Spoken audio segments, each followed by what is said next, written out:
नमस्कार दोस्तों, दूरदृष्टि आईएएस के इस चैनल में आपका स्वागत है।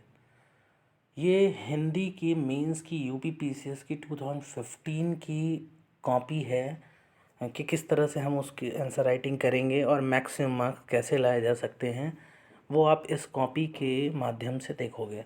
उससे पहले मैं आपसे रिक्वेस्ट करता हूँ कि आप इसी तरह की कॉपी और अच्छे वीडियो और कंटेंट के लिए आप इस चैनल को शेयर करो, सब्सक्राइब करो, लाइक करो और बेल को प्रेस करो और नोटिफिकेशन को सेलेक्ट करो ताकि आपको ज़्यादा से ज़्यादा आप इस कॉपी को देख सको और मैक्सिमम मार्क्स ला सको और अपने एम को कंप्लीट कर सको। अब ये 2015 की जो कॉपी है, इसमें आप इसको टेलीग्राम चैनल से भी डाउनलोड कर सकते हो, अदरवाइज़ इस वीडियो को भी पॉज करके आप देख सकते हो।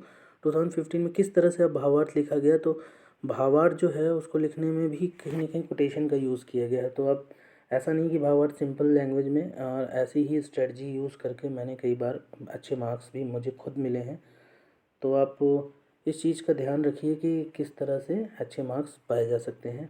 तो ये देखिए, भावार्थ में भी अपनी कोटेशन का जब तक तोड़ेंगे नहीं तब तक छोड़ेंगे। हालांकि ये गलत है, इतनी मतलब इतनी इस तरह की लैंग्वेज यूज़ नहीं करनी चाहिए थी, बट फिर भी आप इस तरह से यूज़ कर सकते हो भावार्थ को भी एक्सप्लेन करने में। ये मैं बताना चाहता हूँ।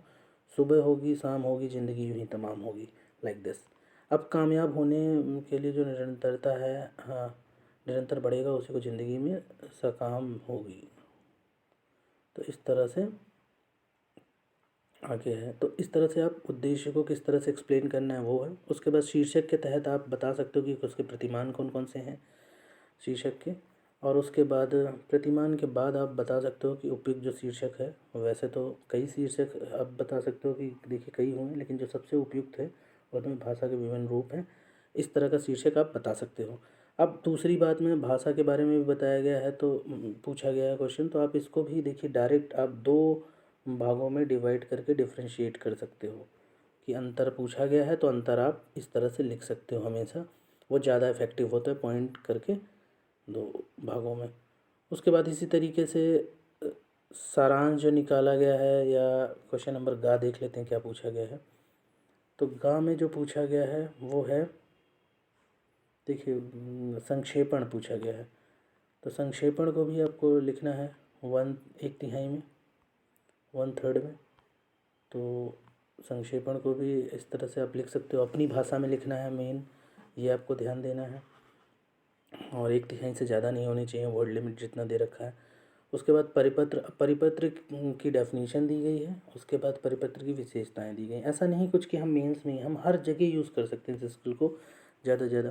फिर परिपत्र के उदाहरण, तो उदाहरण में भी आप किस तरह से, क्या प्रेषक क्या होता है, और उसके बाद है प्रेषित क्या होता है, और किस तरफ से दिनांक और पत्रांक और ऑफिस के बारे में लिखना है, अनुभाग के बारे में दे। और उसके बाद विषय लिखना है, विषय को अंडरलाइन किया जा सकता था।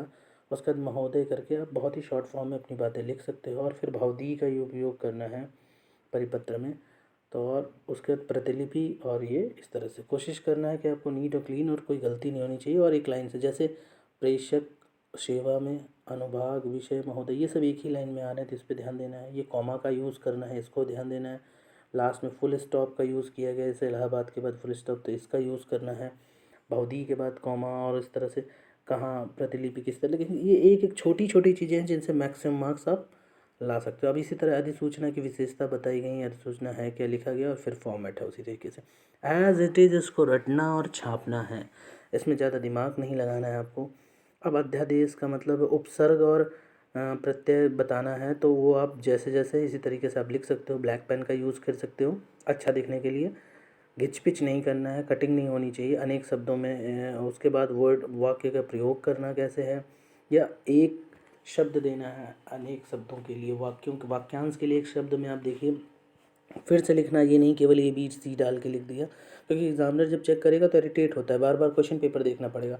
अब तो आपको लिखना है, गुरु के समीप रहने वाला विद्यार्थी, तो अंतेवासी पूरा लिखना है। अब कुछ लोग ऐसे होते हैं ए डाल के अंतेवासी, उनके पास इतना टाइम नहीं था कि एक लाइन लिख दें।